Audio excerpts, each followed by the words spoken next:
Here are 3 things you need to know about how astrology works.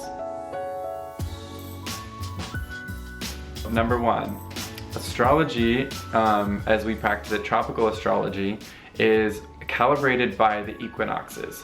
So March 21st is the first day of spring. It is the spring equinox, and it's 0 degrees Aries. And as the equinoxes shift over time, which is called the precession of the equinoxes, 0 degrees Aries also shifts. And astronomers like to critique astrologers, saying that they don't really know what they're talking about because the signs are not where they actually are. And we're not crazy, we do it on purpose. We've always calibrated the chart by the equinoxes. The second thing is divination. So divination is applying significance to what could be random. So back in sort of the ancient times, ancient Egypt, Greece, and Babylonia, astrology charts were actually called accidentals. You'd cast an accidental because you had a question, there was something to ask about, you cast a chart, and the planets fell accidentally wherever they fell. Because of that timing, there's a sort of divine quality about that.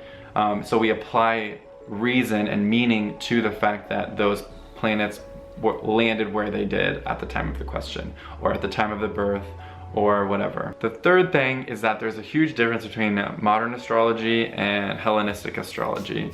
I don't mean to sort of hate on modern astrologers necessarily, but the current method of reading a chart where you look at, oh, the sun is in this sign and that's your ego, and the moon is your shadow emotional self, and the Venus is your love style, and the Mars is what your energy is like or how you behave when you're confronted.